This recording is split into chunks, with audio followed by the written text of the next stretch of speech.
Hello guys, ఈరోజు మనం భరతనాట్యం గురించి పోతున్నాం. భరతనాట్యం అంటే ఇది ఏ స్టేట్ ఫేమస్ అంటే తమిళనాడుకి. తమిళనాడులో ఎందుకు ఫేమస్ దీని అంతేకాకుండా మనకు ఇది ఎప్పుడు స్టార్ట్ అయింది, ఎవరు స్టార్ట్ చేసిళ్ళు భరతనాట్యం డ్యాన్స్ అనేది, దీనికి ఇంకా ఉన్న వేరే పేర్లు ఏంటి, ఇవన్నీ చూద్దాం. భరతనాట్యం అనేది దీన్ని భరతముని ఇంట్రడ్యూస్ చేసిండు. దీని గురించి ఇది మనకు ఏన్షియంట్ టెక్స్ట్లో అయిన నాట్యశాస్త్రాలు కూడా మెన్షన్ చేసి ఉన్నది. మనకు ఈ భరతనాట్యం అనేది 2 రకాలుగా అంటే డివైడ్ చేసుకున్నారు ఇందులో. For example first solo performance చేసేవారు, తర్వాత అది గ్రూప్ పర్ఫార్మెన్స్ ఇచ్చుడు మొదలుపెట్టిళ్ళు.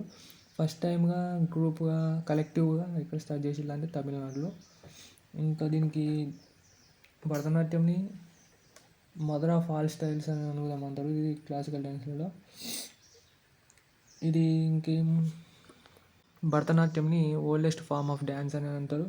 ఇది ఒక 2000 years ఓల్డ్ హిస్టరీ ఉంది డ్యాన్స్కి. భరతనాట్యంలో ఇంపార్టెంట్ ఫేమస్ పర్సనాలిటీస్ ఎవరంటే కృష్ణన్ అయ్యర్, రుక్మిణీదేవి, తంజావూరు బాల సరస్వతి, యామిని కృష్ణమూర్తి అండ్ డాన్సర్ నటరాజ్, మాలికా సారాభాయ్, పద్మా సుబ్రమణ్యన్, వీళ్ళందరూ చాలా ఇంపార్టెంట్ పర్సనల్స్. హలో గైస్, ఇప్పుడు నెక్స్ట్ కూచిపూడి చూద్దాం. కూచిపూడి అనేది ఏ స్టేట్కి ఫేమస్ అందరికీ తెలుసు, మన వాళ్ళందరికీ ఆంధ్రప్రదేశ్ సంబంధించింది ఇది కూచిపూడి. ఇది గ్రూప్గా చేస్తారు కూచిపూడి డ్యాన్స్. దీనికి అసలు పేరు నుంచి వచ్చింది మరి కూచిపూడి అనేది. ఇది కురిచెర్లం అనే విలేజ్ ఉండే, అది కృష్ణా డిస్టిక్ ఆంధ్రప్రదేశ్లో ఉంటుంది. అందులో నుంచి వచ్చిందని పేరు పెట్టిల్లని అంటారు. మనకు అంతేకాకుండా దీనికి ఒక స్టోరీ కూడా ఉన్నది భగవత్ పురాణంలో. ఇది 3rd century BCలో.